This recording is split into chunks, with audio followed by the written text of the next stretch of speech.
I think for us the biggest factor and the biggest thing that we've changed this season from previous years is we really, I feel, are in a mindset where we are approaching every game with the same mentality.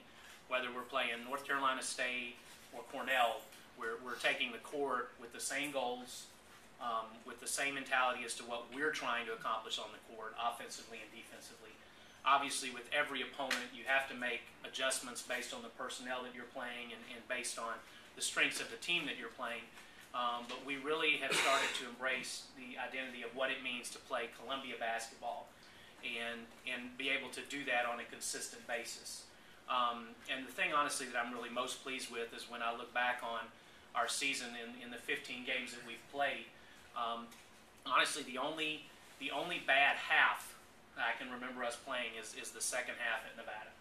In the opening game, we played the host team. We jumped out on them, I think, 10-2 to start the game.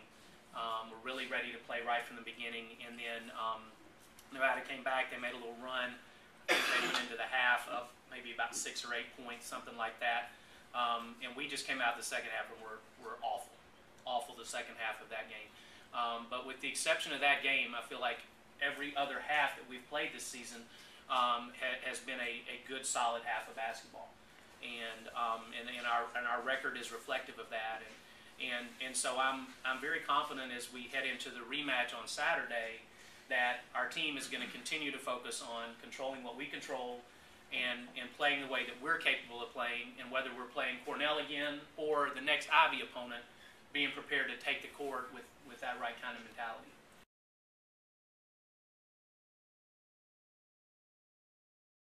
Well, she's definitely playing with a lot more confidence this season. I know it helps that she's in the room, but I know Katie Stedding has worked with her a great deal on expanding her offensive game.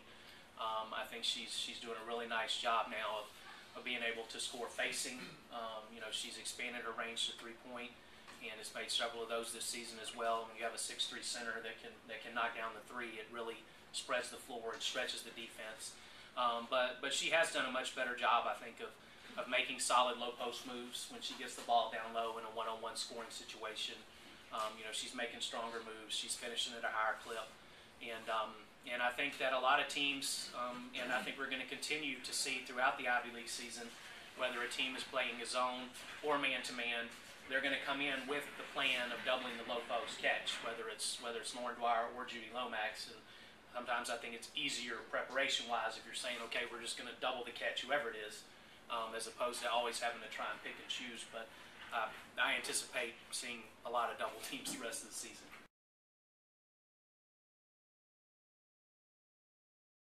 I think the team that everyone's talking about right now on the women's side is Princeton.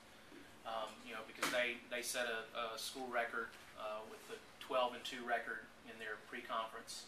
Their only 2 losses were to UCLA and Rutgers. So, they're certainly kind of keeping us below the radar because they're kind of moved to the forefront, and they've got kids featured in the New York Times, and so they're kind of allowing us to kind of stay below the radar a little bit. But in this league, and for those of you that have followed the league for a long time, for years and years in men's basketball, the championship ran through Penn and Princeton, and in women's basketball, the championship has always run through Harvard and Dartmouth.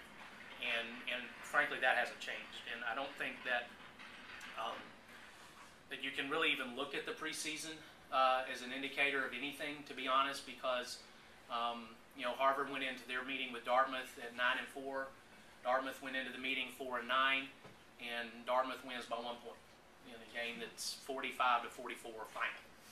So you've got 2 teams that are really just very evenly matched and know each other well. And so, and the other thing is that, they always play with a lot of confidence once they get into the league because of their history of success. So, how close are we? Honestly, I feel like we are right there. We beat Harvard last season in one of the 2 meetings. They have many of the same players back. Obviously, we have essentially our whole team back. 2 years ago, we beat Dartmouth. We lost to them by 1 point last season in the final home game. So we were certainly right there with them. They too have lost some key players. I feel like our team is much better this season than we were last season. It's hard to say exactly where Harvard and Dartmouth may sit in comparison with where they were last year. 'Cause, again, got to throw the preseason out and look at conference only. But they'll be tough. But I like the fact that we get the first shot at them, get the first crack at them on the road. We go up there and take care of business. And I think it puts us in the driver's seat because we come back home and we get to play 6 of our final 8 games here in Lebanon. And I think we'll be able to generate a lot of enthusiasm, get some good crowds, and I think you'll see us right in the mix towards right at the end.